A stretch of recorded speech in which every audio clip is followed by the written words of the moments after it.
Council of Elders warra aadaa kee jira weefanda marsabeetii dhufe amma gaasa eebbifanna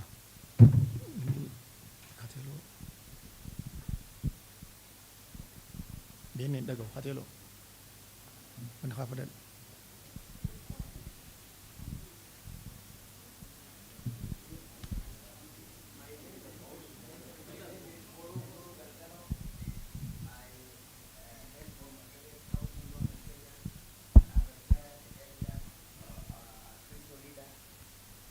And he's also, he says, I'm also chair of Tokuma group, which supports elders, global work in conservation and culture.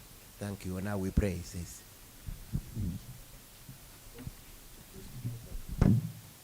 Gaasi gaas nagayaati.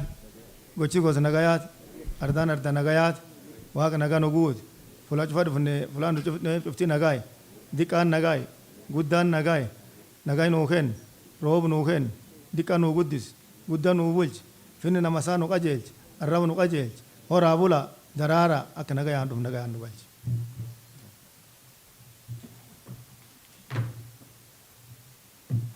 Habari yenu? Anda super.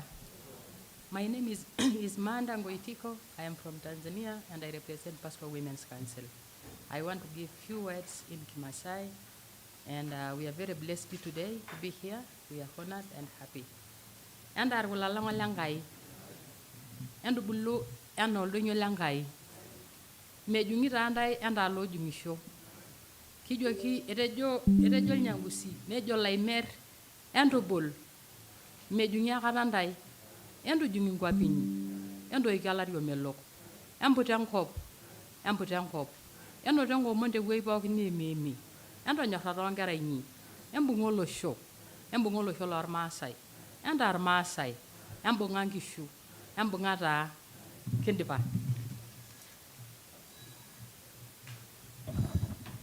Thank you very much, Mzee Kulu and Madam Manda, for the traditional prayers. As I said, indigenous people, we have to invoke the power of our indigenous ancestors, but also recognizing their presence and our existence as a generation that has the privilege to make a difference now. You might be able to see your program of the day. And in the program, you'll see the next part of our agenda today is to do the scene setting. We'll have the presence of Dr. Hassan Roba from the Christensen Fund, who will be able to take us through this particular session or this particular part of the program. Thereafter, we'll be followed by an opportunity to introduce ourselves. And each of the partners represented here, you'll have about 3 to 5 minutes to introduce yourself. This will be a very interactive space, and therefore each one of you is invited to share comfortably and openly. Each one of us, in terms of our views and our perspectives, they all are valuable. So don't feel constrained, don't feel that maybe what I'm saying is not right. This meeting is a space that is safe for all of us as indigenous people, and also for the partners that are represented here. You may not probably be seeing in the program, but we'll be able to make a few adjustments in the course of the day. By swapping a number of the morning part of tomorrow to the afternoon today. We may not have the opportunity to do the field discussion as initially planned, and therefore we'll be able to advise a little later on the program in terms of when and how we're gonna manage that tomorrow. Ladies and gentlemen, allow me to welcome Dr. Hassan Roba from the Christensen Fund to take us through the objective of this meeting and why this is critical for us to be able to share in this moment for the remaining part of these days ahead. Welcome, Bwana Roba. A clap, let's put together our hands for him. Thank you, Evelyn. Good morning everyone. Habari zenu, bonjour, nagaanduftani, abarofaya. Thank you very much. I think I take this opportunity to welcome you all. This is a great occasion for us as a Christensen Fund to be able to bring all our partners together. As you sit here, we have over 5 countries, potentially 6, and this is a learning gathering for us to help us first understand the work each of us are doing, but also share opportunities that comes along. Without further ado, I'll have a short presentation that will help us to navigate the space for the next few days. Yes. So, I know almost all of you know Christensen Fund because you are our partners. But also an opportunity because we also have new partners to just revisit what's Christensen Fund, who are we? We are a private foundation, non-profit, led by an independent board. Our vision is to support indigenous people in their struggle, in their vision, to have dignity, to have self-determination. We work very much within the frame of UNDRIP, and we aim to help indigenous people or support indigenous people globally to be able to live life that they believe in. We don't drive that life. It is self-identified, it's self-driven. Ours is just supporting and facilitating that role. So we work in places and we work on right-based approaches. Next slide. So globally we are spread. You can see the dots is where we are located. These are the areas we have funded in the past. You can see we have broad global scope from Hawaii to PNG. These are the places that Christensen Fund has ever funded and has worked with indigenous people. So our role is global, our vision is global, and our mission is just to be part of this big struggle that indigenous people globally are going through. Next. So let me now zoom to our African strategy. Our African strategy emanates from our around 10 years of work in northern Kenya and southern Ethiopia. And for those years that we have worked from, let's say 2013, we have learned a great deal. And in 2018, in this same hotel, we had a convening like this to help our partners vision, to help our partners reflect on our previous engagement. Through that reflection moment in 2018, we reprioritized. We came up with new agendas that indigenous people wanted to pursue. Therefore, the work we do is not really Christensen Fund. Ours is just facilitation. The priorities that we work on globally are all priorities that are set by indigenous people. Ours is to support you in your own journey. And in 2018, the partners, that time largely drawn from Kenya and Ethiopia, identified a number of priorities. But for Kenya, we, as indigenous people, we felt that land rights is an important aspect to deal with. Around the same time, Kenya was having a new policy on land. Community Land Act was enacted in 2016. And 2018, there was already a beginning of implementation of the land rights. So we felt that there was an opportunity for indigenous people in Kenya to use the land rights or the Community Land Act as an anchoring point to understand and get their ancestral land rights. So we invested in that, and since then, we have had a number of grantees working around land tenure rights. So the objective, therefore, is to support a subset of that support indigenous people's capacity. As you know, indigenous people globally and also in Kenya, the issue of how do you deal with the law, how do you engage the law has always been a problem, because the law is made by policymakers. Indigenous people are on their own space. Even when the law is good for them, they don't understand. They cannot really interact with the law.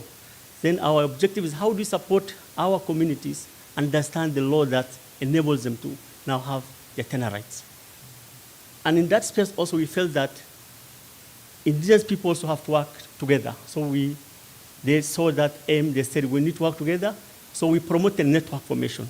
How do we engage each other? How do we promote each other? How do we build solidarity with each other?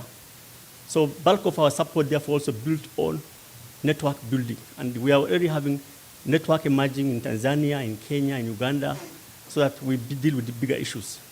Towards that end, we have also now supported network in Central Asia, Central Africa, already existing network, Repaliac, and we are happy to have participants from Cameroon.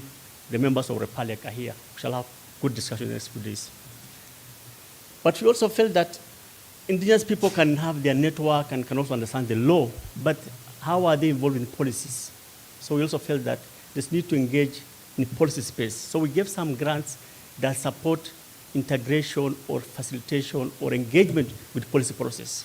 Policies are made by policymakers, but indigenous people must engage with the policies for them to really benefit from the laws that's made in the country. Therefore, we engaged in policy supporting organization. And finally, we don't want to enjoy the fruit just in Kenya, because our policy was built very much around Kenya. We also felt that indigenous peoples and their issues are cross-cutting. They are cross boundaries. Indigenous people don't have boundaries, I say.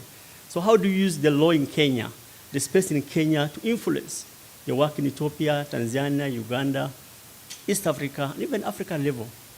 Because of that, we have now identified partners in these countries also working network. So our network is growing, and as we are seated here today, we have partners from these countries, and we're happy to bring all these places together to do this. Along the way, we have also felt that the work cannot go without leadership. We have also deliberately supported indigenous leadership. Individuals who we think will drive this role, will drive this vision. So they're already emerging leadership, both at the grassroots level, but also at the organizational level, institutional level. And this is a very deliberate effort to have a sort of critical mass of indigenous people, leaders who can lead this process. And that far, we are also gone very far. Next. So what do you expect? What to expect is what we expect. For us, it's just to see what are things that when we see it happen, then we think we are successful. Among it is successful implementation of Community Land Act. For example, in Kenya, we want to reflect how far have we come in terms of how much community land has been registered, how many communities are in the process.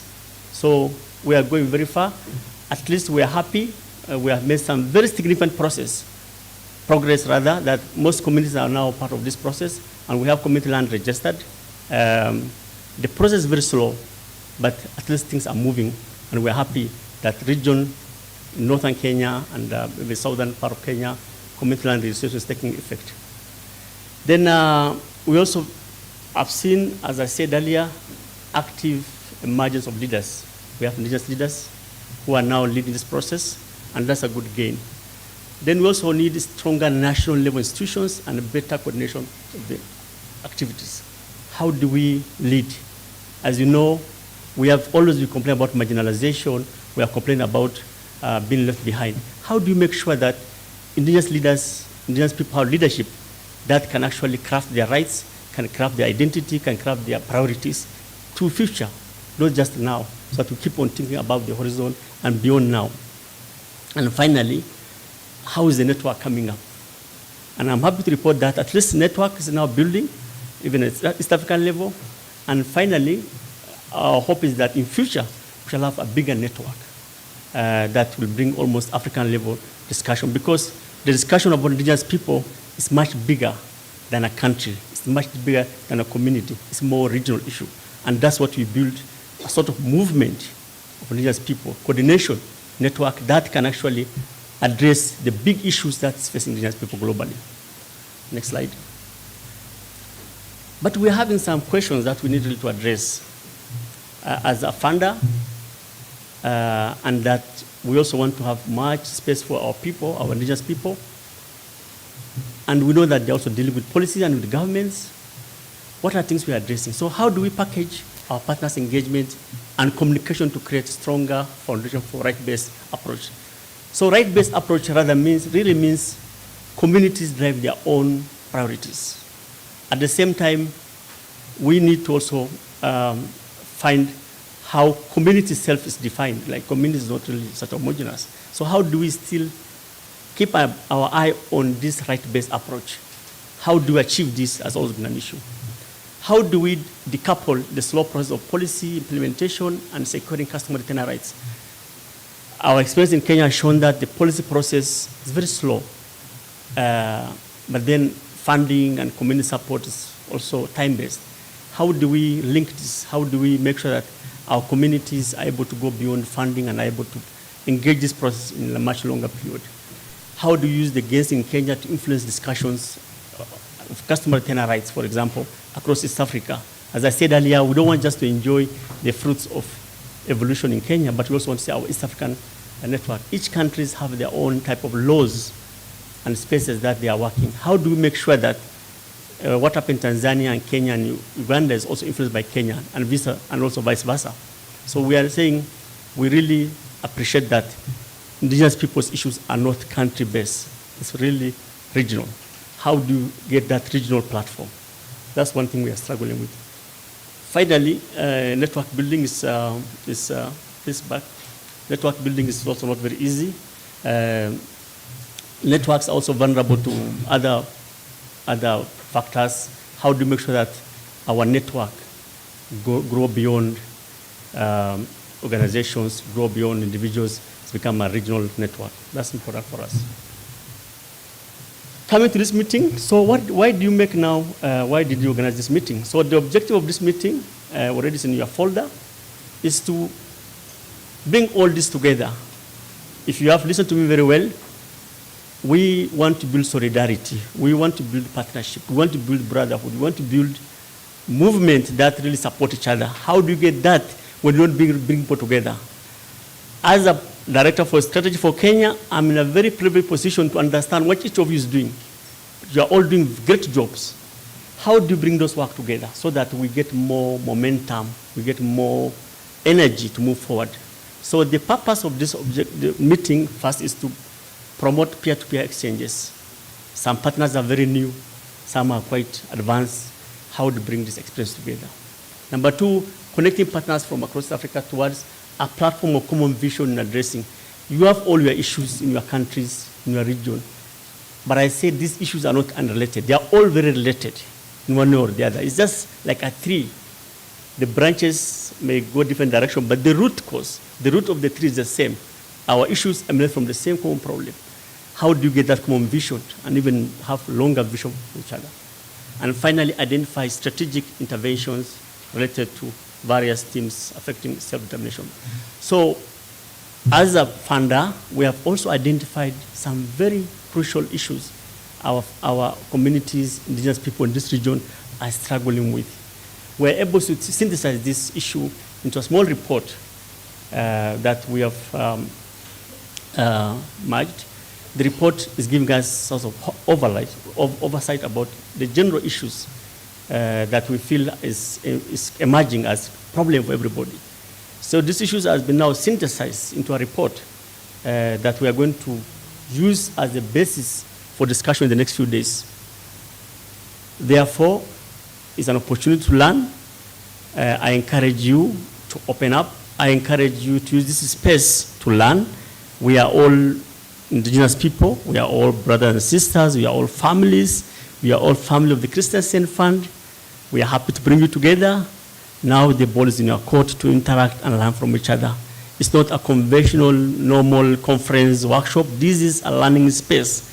So take advantage of this. Identify partner, identify a colleague, identify organization that you think will learn from. Please allow more to happen than what's officially presented here. More can happen amongst yourself than what is already presented to you. Ours is to bring you together. But we have also organized some discussion just to help us talk. But the talking can go beyond us. So it's up to you to use the space. Welcome, feel at home, and be our guest. Thank you so much.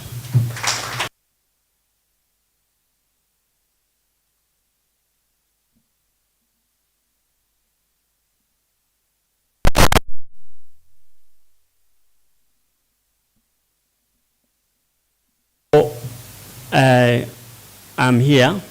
The Christensen Fund is, as I said, we are global. We are based in California. With me here, I have a colleague, Casey Box, who can wave to you. He's our director for global program. He's running those dots in the US and the US Southwest and Americans. But also, we are lucky to have a recorded message from our CEO, Carla Frederick. She's kind enough to give us an audio message to greet you, to welcome you, so that we all feel it's not just about here, but it's much bigger than the two of us here. But greeting from the Christensen Fund Board, greeting from the CEO, greeting from everyone, the staff of the Christensen Fund. But here is a message from our CEO. Thank you. In my language, Dosha. Hello. Thank you to all of you gathered here today.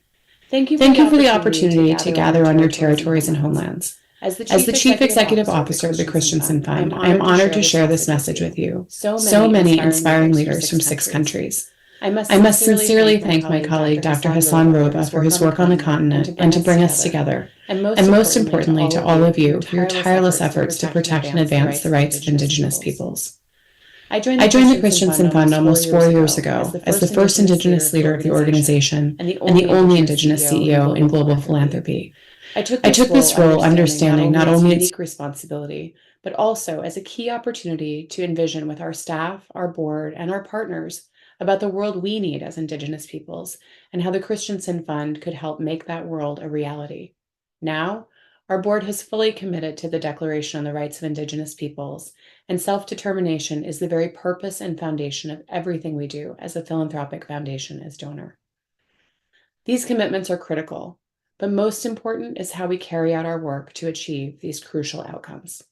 First, we serve Indigenous peoples, not vice versa.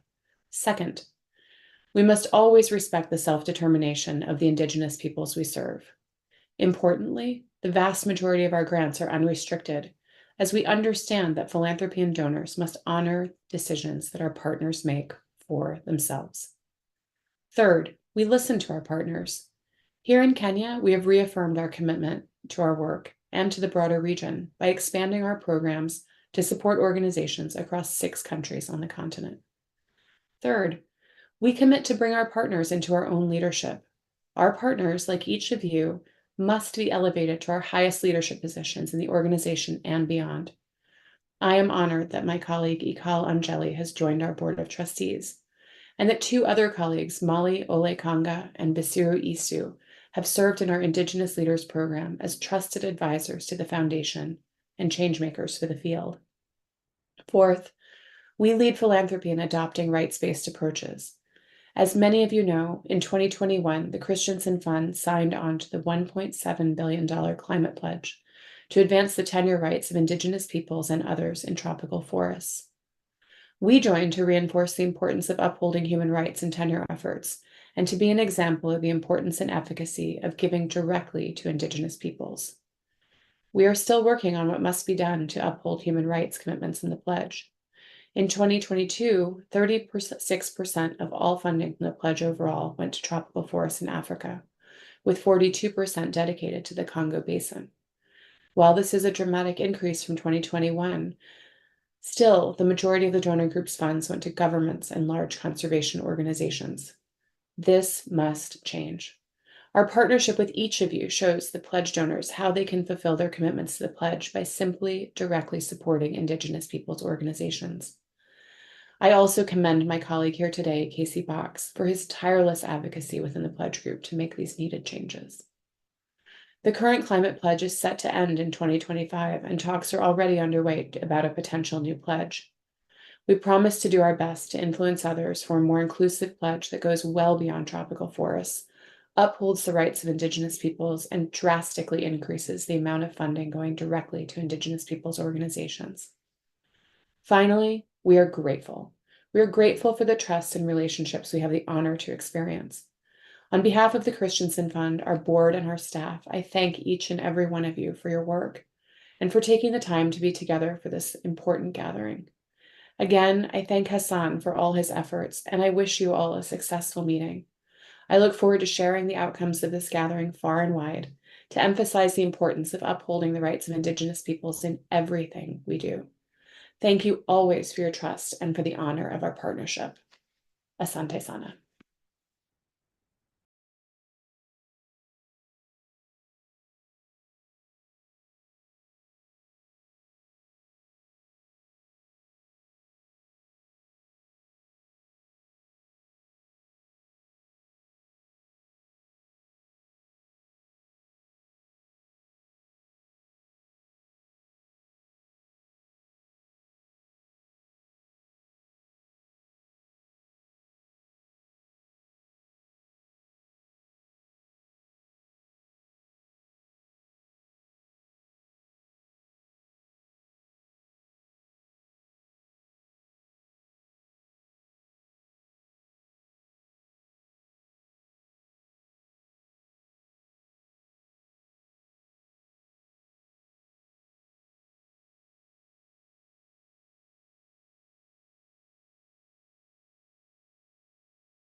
Thank you very much. Can we give another round of applause to Dr. Hassan and the leadership, the whole leadership of the Christensen Fund for their trust and commitment towards advancing the agenda of the indigenous people.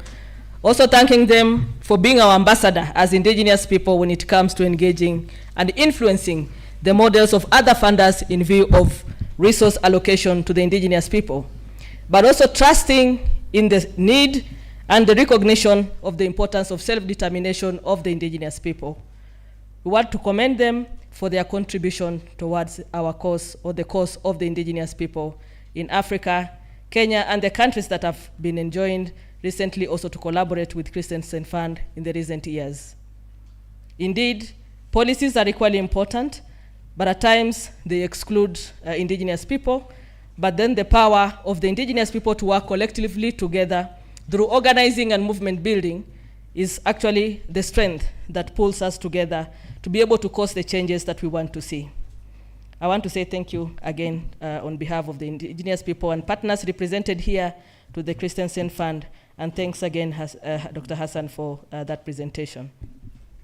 So as we heard from Dr. Hassan and what has been shared by the leadership, it is indeed true that what binds us together is our indigenous knowledge, our culture and tradition, which despite our geographies, we are able to relate and find similarities in what we do.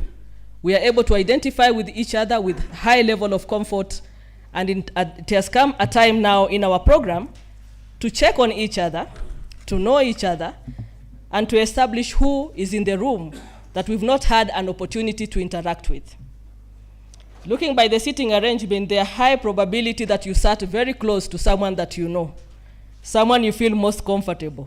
Someone is geographically located closer to you, right? Am I right?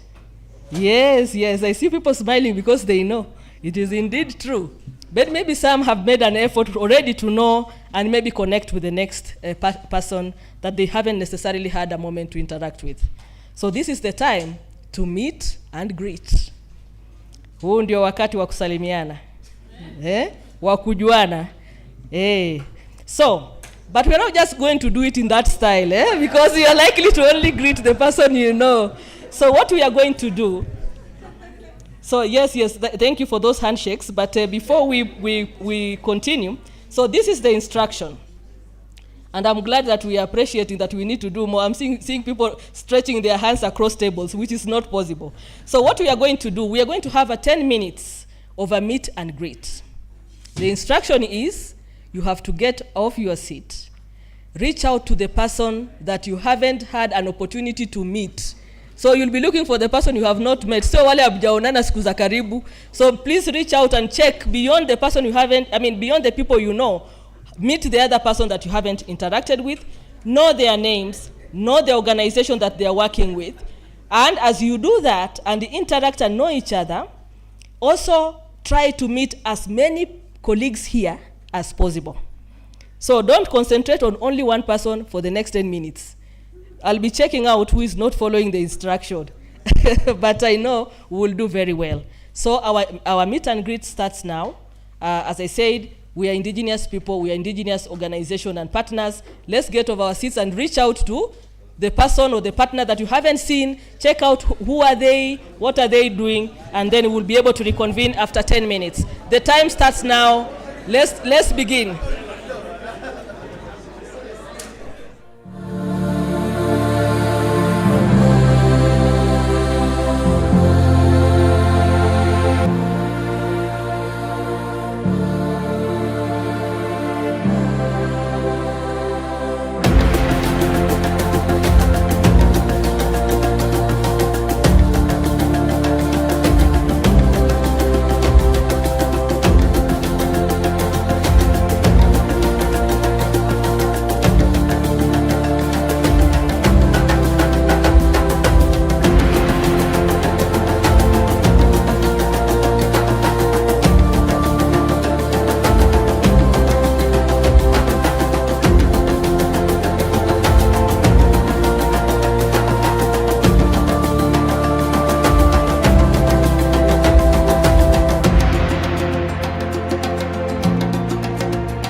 Those who are seated and standing outside, please make your way in.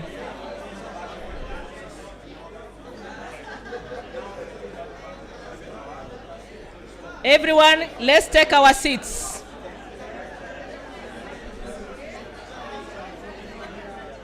Well done, everyone. Well done, everyone. Kindly take your seats.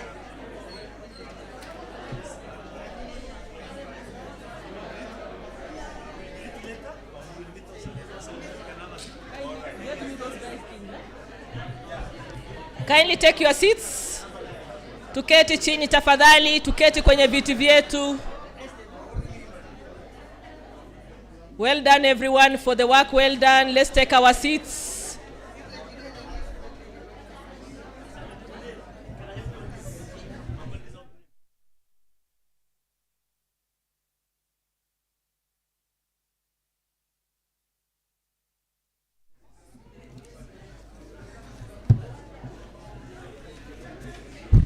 Please, let's take our seats.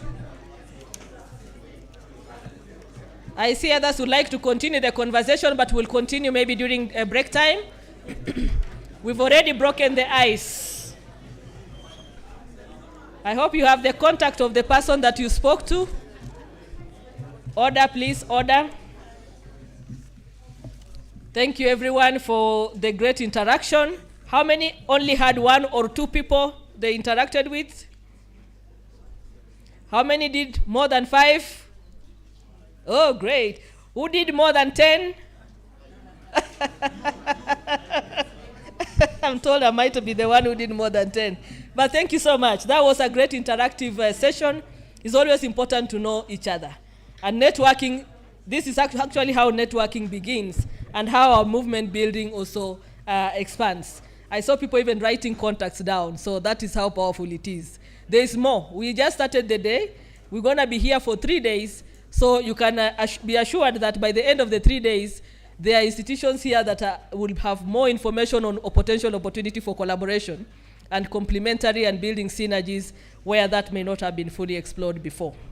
So, ladies and gentlemen, we've come to the point where we have now to get to our next session, where we'll have introduction from each of our partners.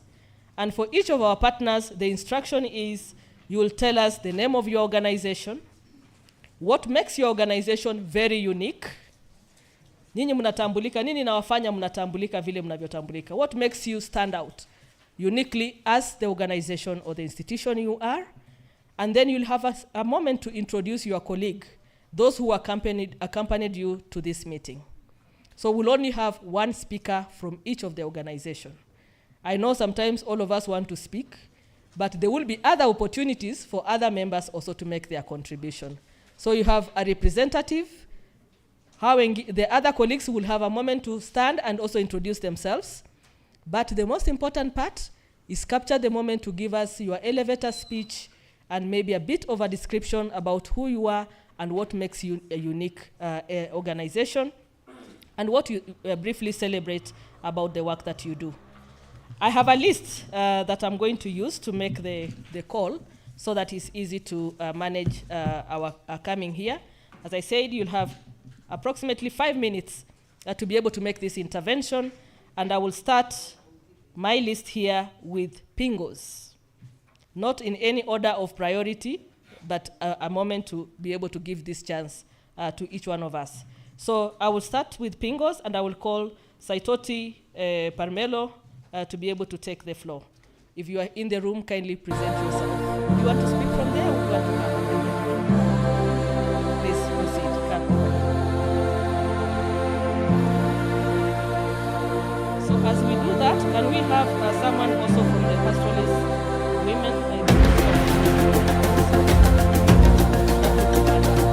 Make you aware and let you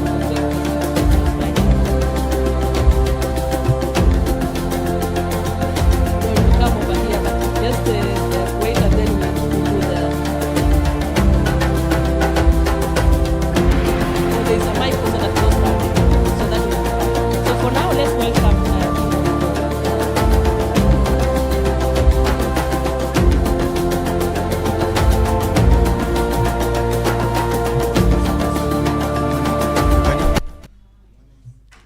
Habari za asubuhi. Okay, my name is Saitoti Parmelo, working for Pingos Forum. Pingos Forum is an NGO for pastoralists and hunter-gatherers communities. And for us, what is so unique, that's what I'd like to start with, we are considered as troublemakers.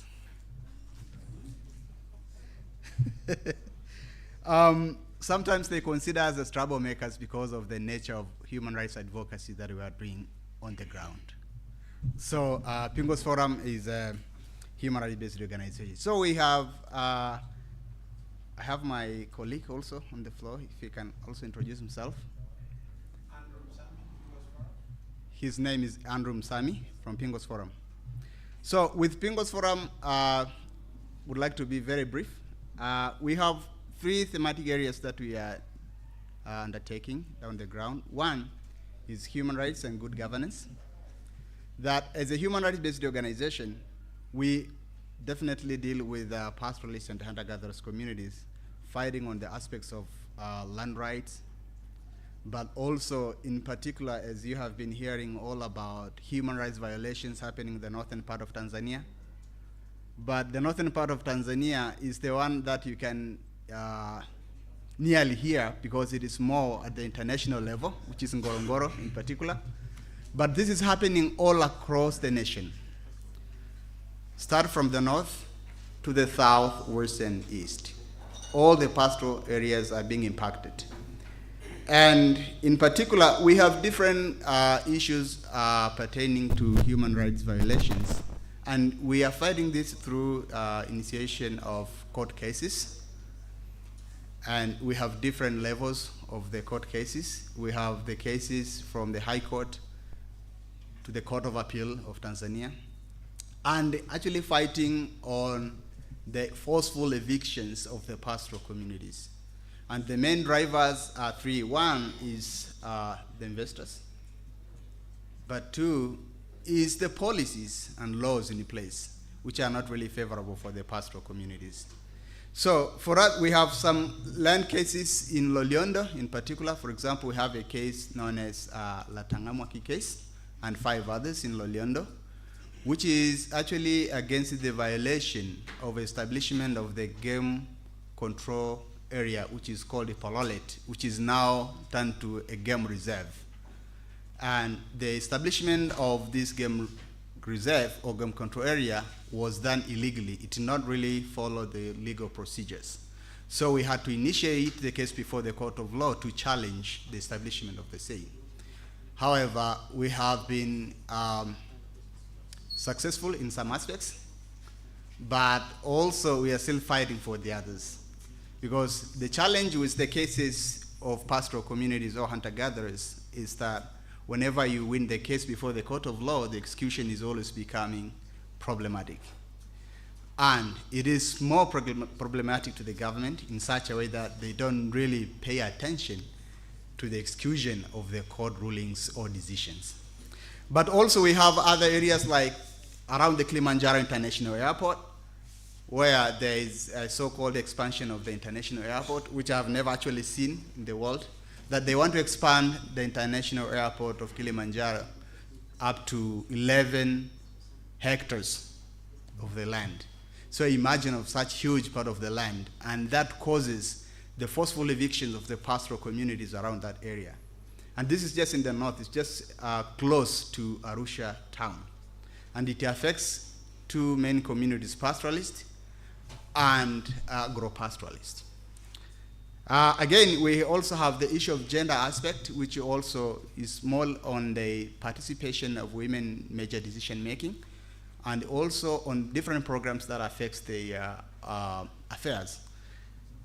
But also we have an aspect related to climate change and the conservation initiatives that we are also undertaking generally around the pastoralist areas. So in brief, this is what Pingos does, and we will keep on interacting as we go along. Thank you so much.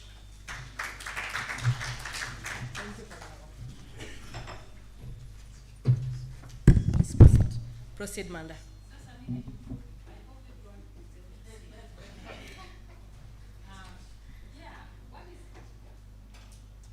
So I hope this is okay with our comms colleagues to have you take the call from there.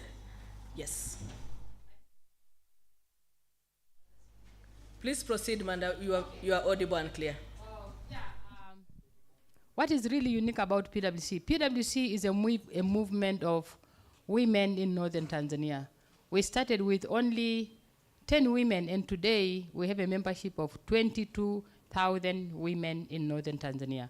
Our focus is really pastoralist, but we are a true grassroots movement of women organization. We are scaling up our work through working with small women-led organizations in northern Tanzania. What is another important uniqueness of really PwC, which I think is very unique, we are the enemy to few who have power and are selfish. But we are the friends of so many women, and this makes us proud.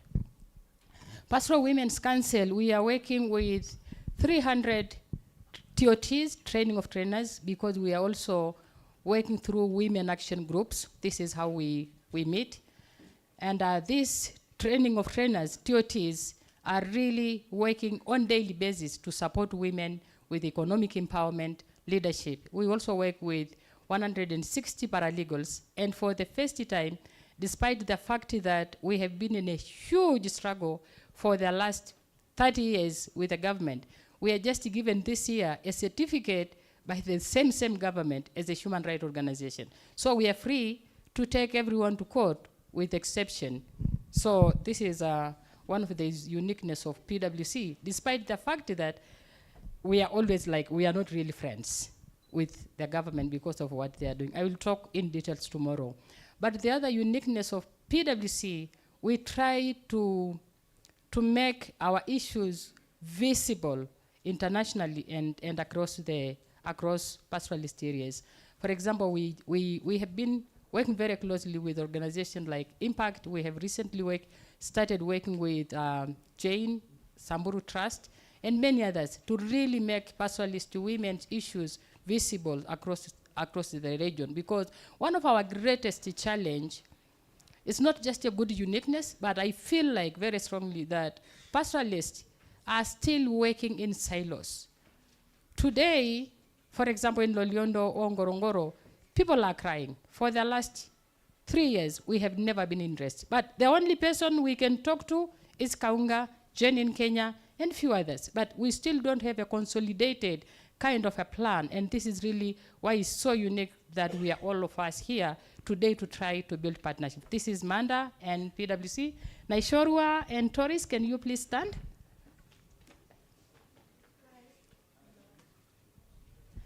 Yeah, so lastly, PwC is really trying to mentor the young leadership, the young leaders. This is really, really important. How do we mentor the young growing leaders? How do we train them? How do we make sure that, because we were also mentored, how do we make sure that we have young generational leaders across the organization? And currently we are working with 28. We were discussing with Oli on how do we get more young leaders within our organization to learn from us, to develop that critical understanding of what rights is and how to stand on themselves. Thank you. Who else should I give? Thank you very much, Amanda, for that presentation on PwC and for Pingos. Can we give them a round of applause, recognizing the value of their contribution to the agenda of the indigenous people? It is indeed true that your work probably at times rubs the government the wrong way, but it is the right thing that you are doing, and we appreciate that what you are doing is really important to advance the agenda and the self-determination of the indigenous people within the geographies where you're operating. Allow me to invite the next presenter, who will be Ibrahim Abdurrahman Abbas from FCDC. If you are here, kindly take the mic. Abdurrahman.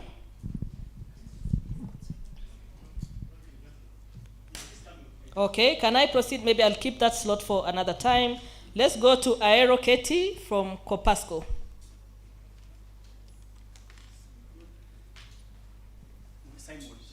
Is this Simon? Yes. Simon, if you are here? I'm here. Okay, great. Please take the mic. You have your 5 minutes Kindly, if you could stand. Thank you very much. Or so that everybody can see you. I am Aero Katie from Copasco, but due to my accessibility standards, I'm going to represent my representation while seated because I'm a woman with disability from Uganda. Summary of Copasco activities and benefits. Copasco, coalition of pastoralists, civil society organizations engaged in a variety of activities aimed at enhancing the capabilities and advocating for the rights of pastoralist communities in Uganda. We carry the thematic areas is on capacity building and strengthening, activities, training on land rights, best approaches,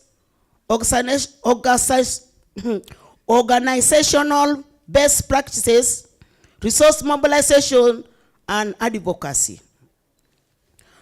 We even train our members on awareness creation, especially on land rights issues. For example, most of our land, our people do not know about land issues very well. But when Copasco came in, they have capacity built them. They now know how to utilize land. And for sure, you know very well, most of our land has been misused. And our people looked at cattle, cows mostly, and they could sell land at a cheap price. But when this organization came on board, it has trained our people how to utilize land, even to have a right to land. For example, on the side of women with disability, most of the time we were not given land, but when they came on board, we also now have a right to land because we have children, we have spouses, and we have also to dig food for home consumption and part of it to sell out to take our children to school. I think that's what I can give out because I've been given short time. We are going to share more as the discussions will take place for the 3 more days. Thank you very much. Thank you very much, and well done for the work that you are doing. What you've rightly said is land rights are also human rights. And even with persons living with disability or people who are differently abled, they definitely have their rights, and it should not be a negotiated right. It's their right, and that must be respected, even in the context of our indigenous people's rights. Let's go to our next presenter. This will be Ali Ibrahim from S&D. Kindly, this will be an acronym, and we believe you will give us the full meaning of S&D. Karibu sana.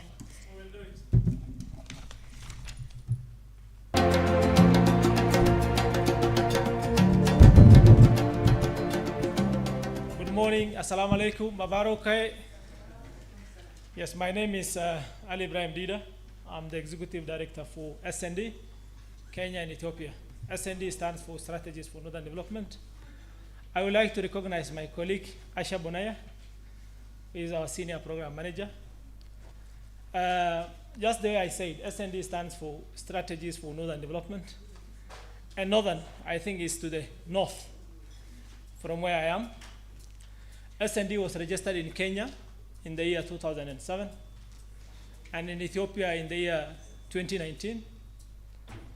And we are a local organization. We are guided by a vision to see a society where all pastoralist communities are resilient and live a dignified life. In Kenya, currently we have operational presence in 3 counties. Marsabit is our mother county, but we also operate in Isiolo and Samburu counties. In Ethiopia, currently we are active in Borena. We focus around 7 thematic areas: peace building and governance, WASH, that is water, hygiene and sanitation, gender protection and inclusion, climate justice and resilience, livelihood and enterprise development, humanitarian assistance, and finally, I know many of us are aware there's a big discussion around localization globally. So localization is also a key thematic focus And I think at the end of this session, we have to see a nexus between network building and localization as well. It's an agenda that we cannot afford to miss. Currently in Kenya, we have 14 ongoing projects, and in Ethiopia, we have 2. We work with a wide range of partners, Oxfam, WFP, DRC, IOM, and the Christensen Fund, and many others. And as an organization, currently we command a workforce of 66 staff in Kenya and 15 staffs in Ethiopia. You can see more of our work on our website, www.sndafrica.org, or on Twitter at SNDAfrica, or on Facebook again at SNDAfrica. Thank you so much.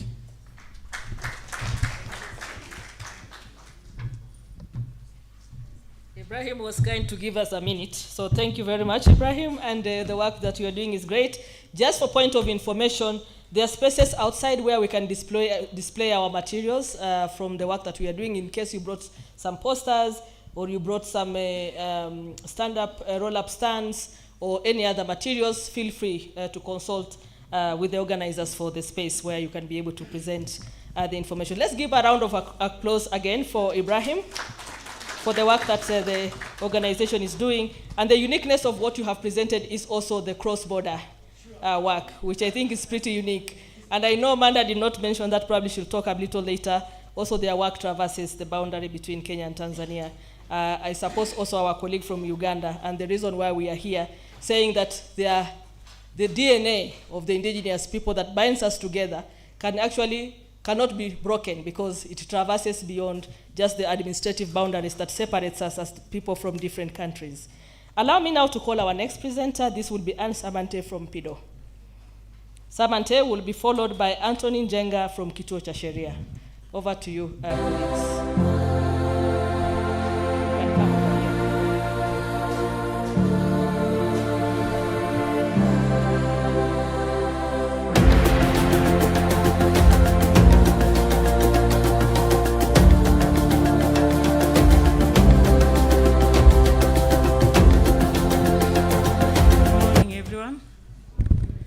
Jambo.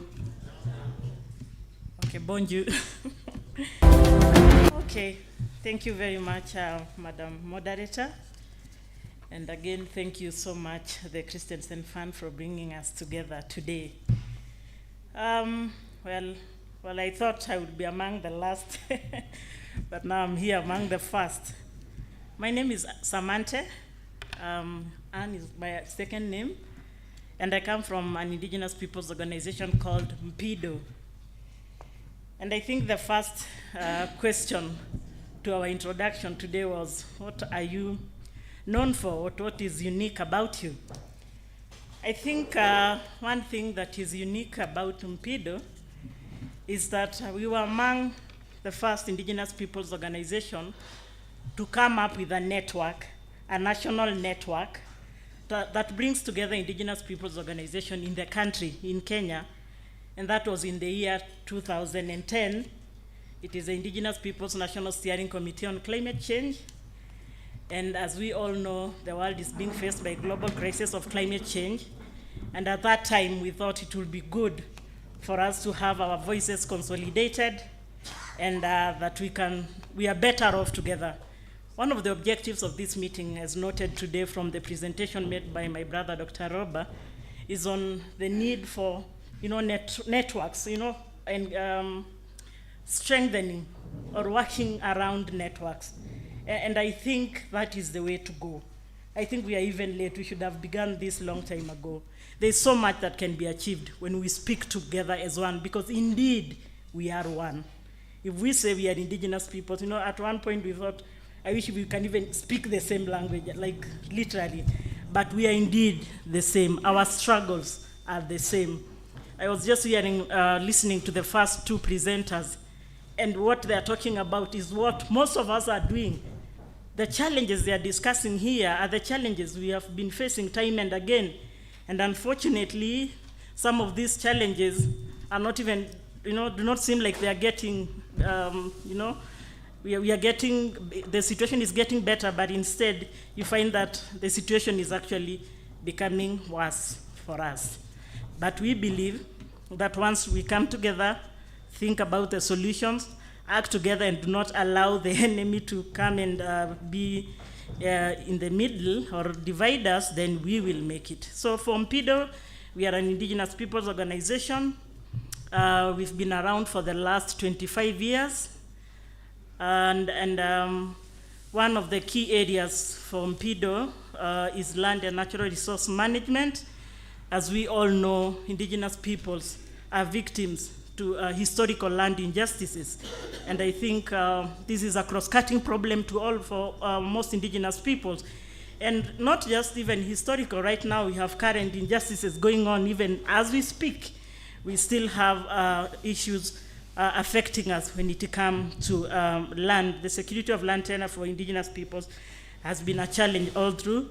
And the intervention we do around that, I'm sure we'll have more time to go so much into more details, is on policy. I think one of the points that were noted when it comes to policy with communities' land is the Community Land Act 2016, which, as we all know, it's fairly a good piece of law, but unfortunately, there is not much that is being put to ensure the implementation of the same, which has been a challenge to most policies, not just in Kenya, because of course in Kenya we are notorious of having policies that are never implemented, but of course it's also a challenge that is being faced globally.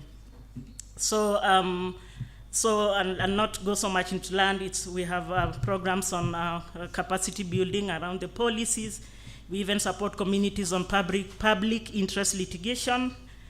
And the other program, let me just go very fast because I know this time is not quite a lot, is the climate change program. I think, as I said earlier, the network that we are hosting is specifically on climate change. We all know that the current crisis that we are facing is on climate change. And a lot, the indigenous peoples are facing first-hand crisis when it comes to climate change. And I think one of the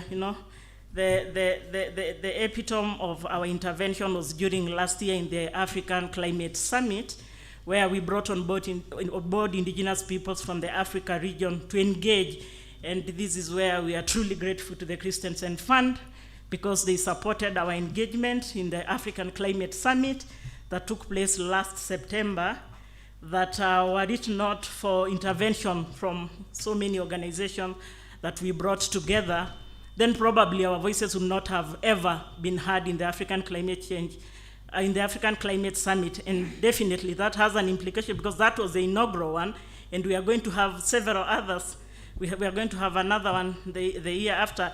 And if you looked at the concept note of the African Climate Summit, because that was an AU convening, the indigenous people never appeared anywhere, yet they are talking about resilience, they are talking about green growth, everything that concerns indigenous peoples, while we never appeared, but through support from all of us who came together, and through support from the Christensen Fund, among many other development partners, we were able to push for our issues and concerns and contributions, because sometimes we are so much looked like we are always having issues, we are always bringing issues, we are always, saying this thing is not right, while it is true, but we have so much to bring to the table.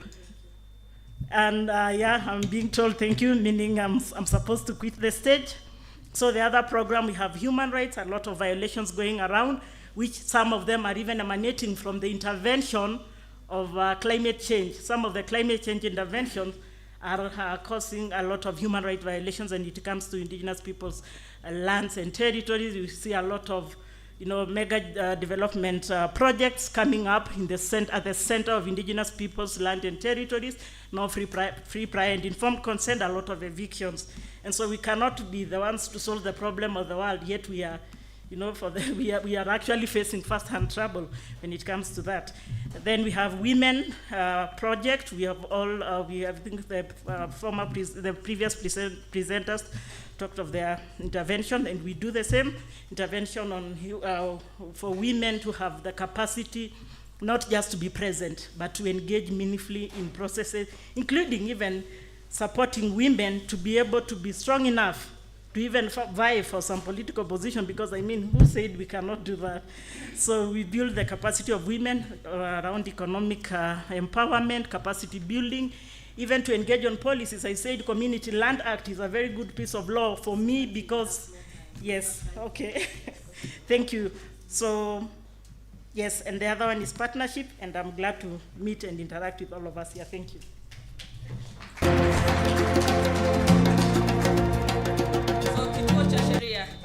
Be on take the mic. Just for point of information, you'll have another moment to share. I know Samantha for many years, and I know how powerful and passionate she is about this subject. So let's introduce the colleague from Impedo, Anthony. Thank you. Thank you very much for your contribution. As Impedo, you are also well known within the space, so certainly you do a great job. So let's hear from Kituo cha Sheria.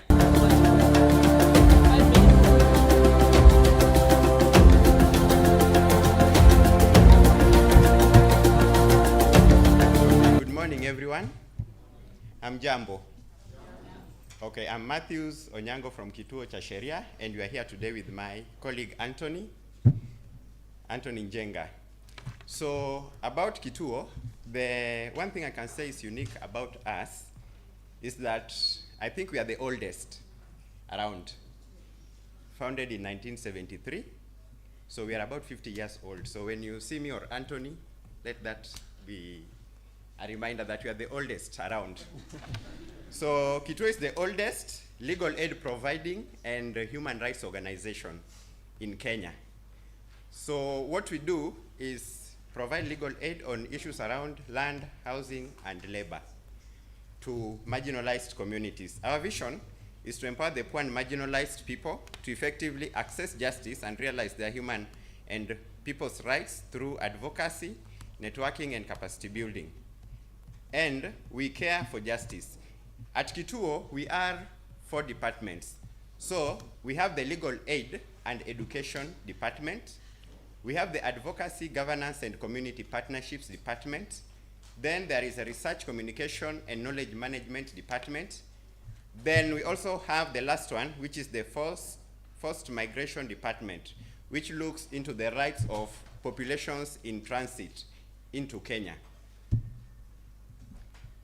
The legal aid and education department, our areas of work, we have legal aid clinics where we give free consultations and representation. We have public legal aid and public legal education. We have also paralegal trainings. So we have community justice centers, and my brother Anthony knows more about that. In the communities where we work, the communities can access justice through the community justice centers. And we also do community empowerment on policy influencing and how to influence policies at the county and national levels through submission of memorandums and petitions on various bills. I would like also to highlight some of the cases that we've successfully petitioned here in Kenya. To be particular, we have the prison voting rights. You know, the prisoners never used to vote at certain times, but now they have that, courtesy of our work. We have the Lake Baringo flooding case. We have the baobab shipment case, where we had baobab tree being shipped from Kenya. We have the police brutality and enforced disappearance cases here in Kenya anytime we have demonstrations. We had a recent case where bodies were being found at Rivayala. Then the most recent is the Garissa University terrorist attack case that we successfully litigated, and the families that were affected will now be receiving compensation. That was done with Kituo. We are also looking into employer rights of Kenyan in Arabic countries, access to internet case when it comes to court cases. Around COVID time, things went digital, but then we had communities that were marginalized and could not access internet. So such cases, if they had cases in courts, they were locked out because of internet. So we're looking at such. We are also looking at the rights to citizenship case for refugees. Then the advocacy, governance, and community partnerships is to influence policy and legislative changes, as I'd said, and promote human rights and social justice.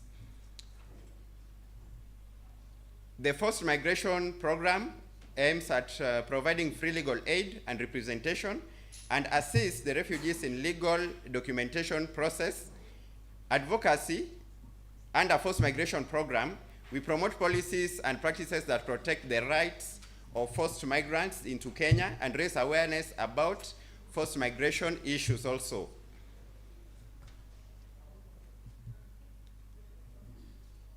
Then the justice centers currently in Kenya, we have justice centers within Nairobi, that is in Kibera, Kamkunji, Korogocho. We have a justice center in Nakuru. In Mombasa, we have one in Kisauni. We have one in Kitui, Nyanza, in Nyando, Kisii, Vihiga, Eldoret, Taita Taveta, Dadaab, and Kakuma. So we also have prison justice centers, which we use also to educate the prisoners on their rights. And these are based in Kamiti, Langata, Shimolatewa, Kisumu, and Naivasha. So I know we shall interact more within the 3 days that we'll be here, and we'll get to learn more about Kituo, the work that we do. Thank you so much, and have a good day.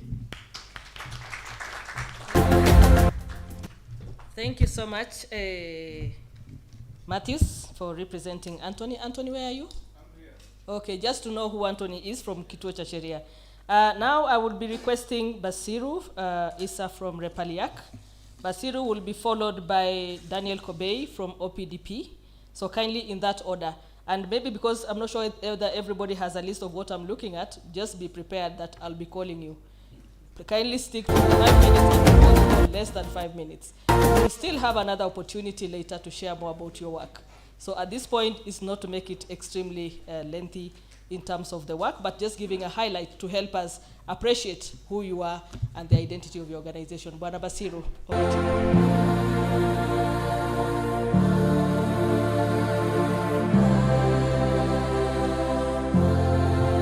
Good morning to everyone. Bonjour, je vais parler en français. Hein?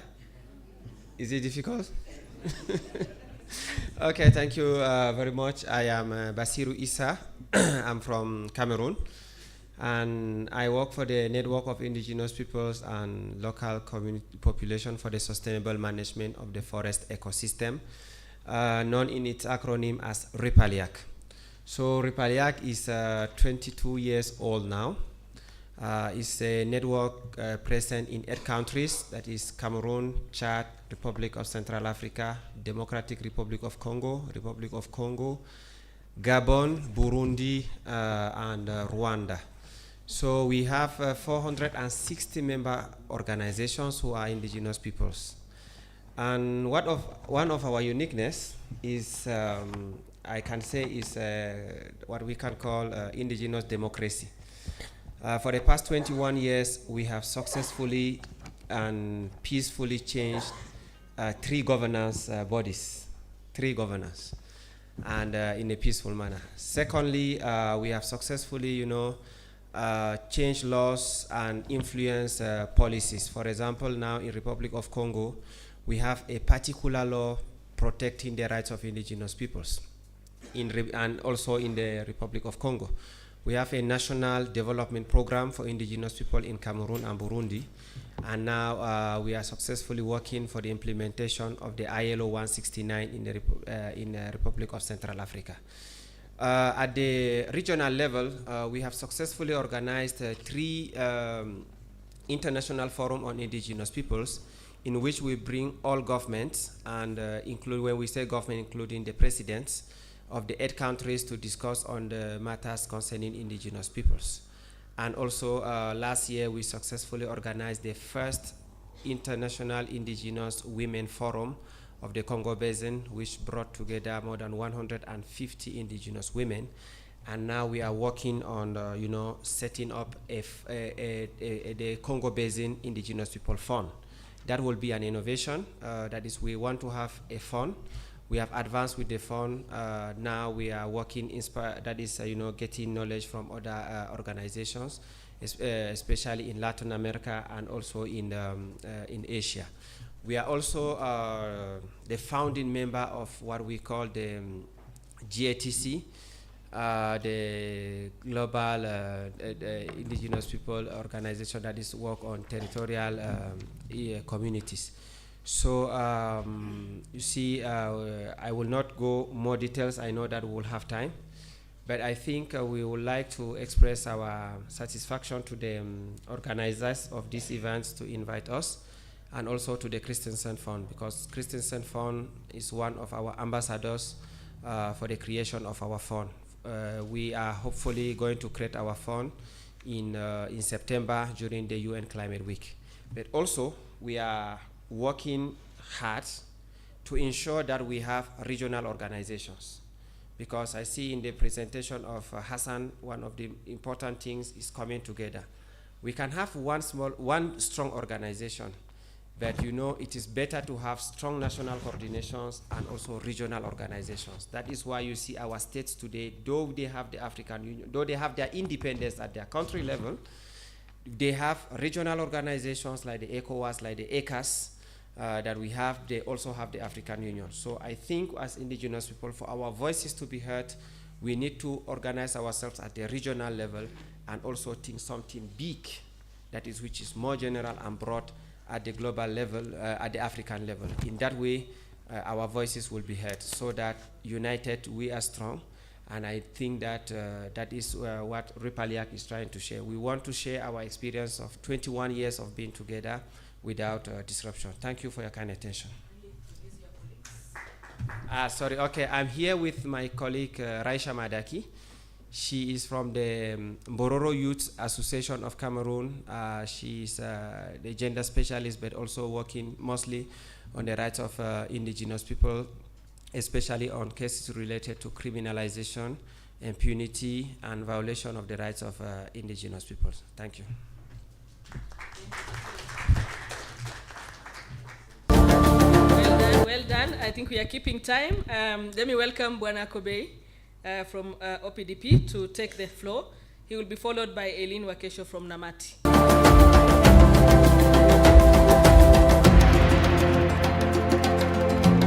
Okay, thank you. Amijambo. My name is Daniel Kobe from Ogiek People's Development Program. I've been accompanied by my colleague, John Samurai. Please, can you start? Yes.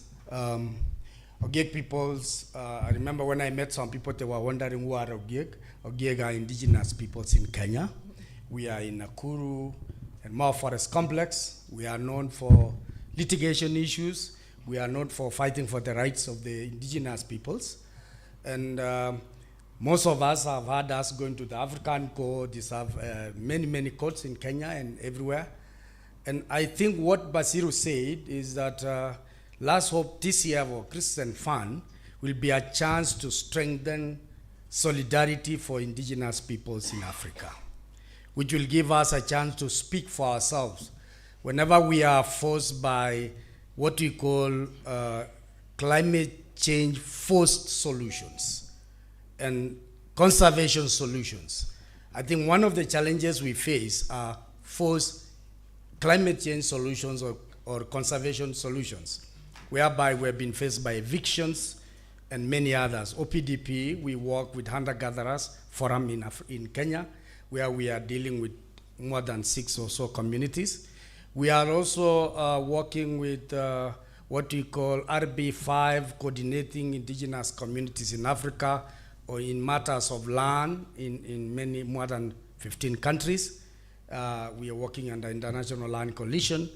We also, I want also to announce that I'm coordinating one of the indigenous-led security fund, which we are working with. Some of you might be knowing many indigenous or hunter-gatherers or environmental defenders are facing, where we can support them where we can. So if you have such issues, you can approach me, then I'll be able to say one or few words. I'll be talking more, probably today or tomorrow, on issues of what we mean to fight for the rights of land by indigenous peoples. Thank you very much.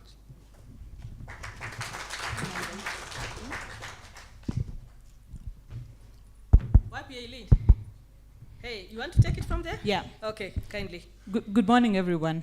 Habari za asubuhi. Wakubwa wangu shikamooni. Asante. Naitwa Eileen Wakesho. I work with Namati. I had many people ask me, what is Namati? Is it an acronym? Because for Samburu, Namati means to drink.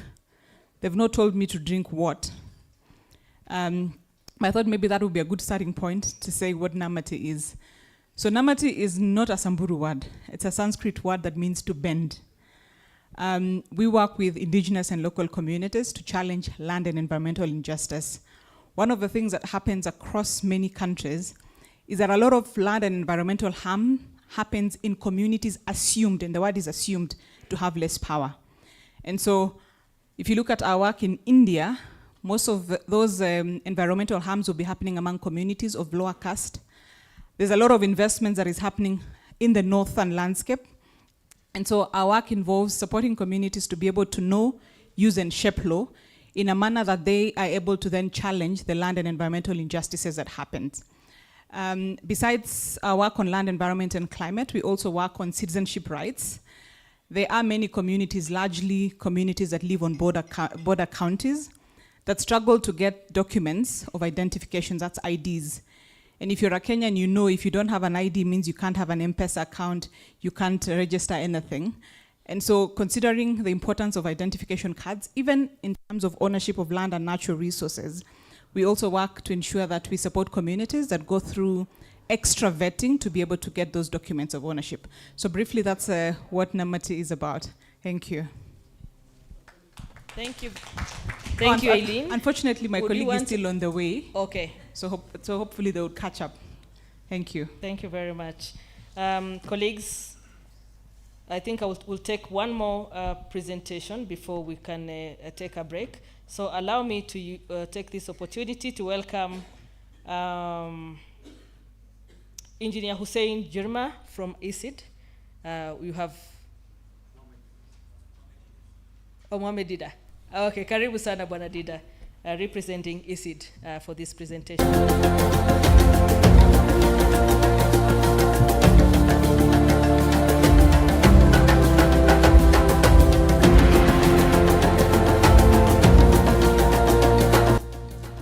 Good morning, everyone. I'm Jambo. My name is Mohamed Dida, but as I stand here, I'll represent my colleague, Hussein Jirma, my colleague over there.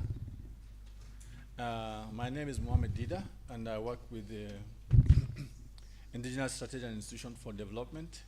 We work in northern Kenya, in Marsabit County and Isiolo County. Isiolo County through our able partner, DLCI, who are represented here. We are also registered in Ethiopia just recently, and we are currently engaging the stakeholders in southern Ethiopia, particularly the communities, to help us shape their vision, which we want to implement together. So as the name indicates, we are an organization that promotes indigenous strategies, and we work with local institutions, particularly in capacity building area for learning. Currently, we are in land governance program, helping communities register their community land, and we are also into rangeland management practices to promote indigenous people's livelihood. We also support local organizations through our capacity building mentorship program to be able to achieve their vision and mission. And we work with a few already in Moyale, a women group, a youth group, and also a minority group. The unique thing about ESID, I can just want to mention maybe one or two things. I think I can say that we are the only organization in Africa and the only organization in Kenya which participated in People's Climate Change. People's Climate Case.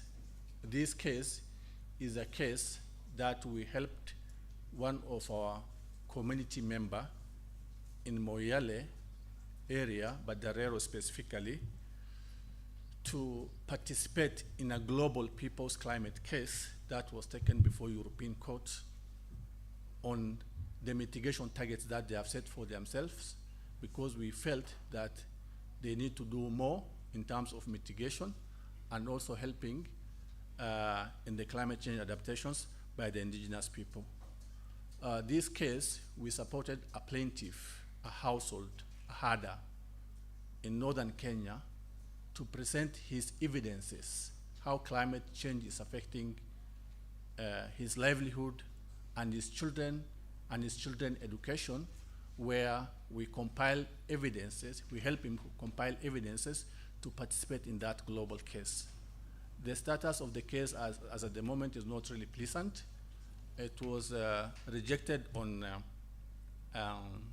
technical ground, but we are still working with the participants to make an appeal to be able to make a difference for the indigenous people's cause. The other unique thing, I don't know whether this is really unique, is that I want to say that we are also the founding member, one of the founding members of Paran Network. This Paran Network is an indigenous people's network. It's a social justice movement network on the indigenous people's action and their voices to be able to change their situations in their day-to-day struggles in various sectors, particularly as far as their right and resources is concerned. And this is a growing network.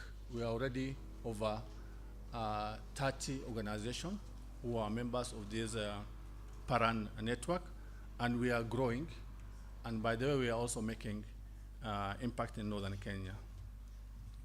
The other element which is part of this sharing is that we started our learning journey a while ago in 2018, where we implemented our cultural knowledge management project. And in that project, we were able to do participatory rangeland resource mapping. And also related to that, we wanted also to know what are the key threats and risks in rangeland that prohibits its productivity and affect the livelihood of the indigenous people. And one of the outcomes of this study or this project is an integrated rangeland management bylaw for Golbo rangeland in Moyale and Sololo sub-county, which is part of the sharing that we are going to do in the next 2 days when we are going to be here. And maybe another thing which we also borrowed from indigenous people is that volunteerism is one of the core or value of this organization. And it's core value for us in a sense that we borrowed from the indigenous people's leadership of their resources and stewardship of their land, and that we wanted to adapt that as a core value in our organizations. And we promote a lot of volunteerism in our communities, and we support a lot of volunteers, community rights champions in our communities that we engage with, to be able to put them in the forefront of their struggles. Thank you very much.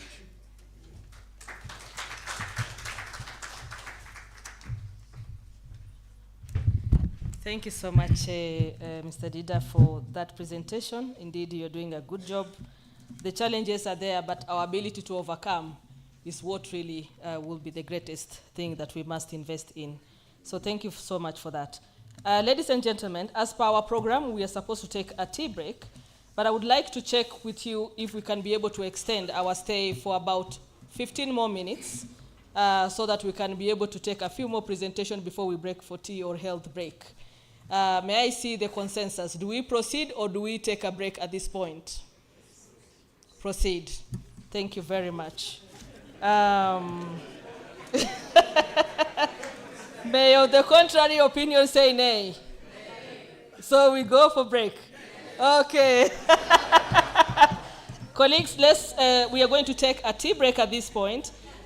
Just to let you know what follows next, kindly we will be proceeding with our introductory session for the partners. Kindly be prepared to make a brief intervention as per the requirement of this particular session. I know there's so much that you would like to share, but we will not have the time. So our next session after tea break will be to be able to continue with the presentation as we have done for the first part. In addition to that, we are requesting that we take a moment to do a photo, a group photo, after the tea break. I will ask the organizers to help us with the logistics on how to go about that. So if there's any announcement at this stage on how that will be guided, colleagues, please let me know. So that will be our plan. So we are taking a break. During the break, let's maximize the opportunity. Before we come back here, we will do a group photo. So the break will take 30 minutes. I know we are quite a number here, but I believe the way it's arranged out there, it will be possible to maximize that particular time. And thereafter, when we take the presentation, we'll also organize on how we handle the rest of the program. For now, thank you so much for your time and your indulgence. Enjoy the tea.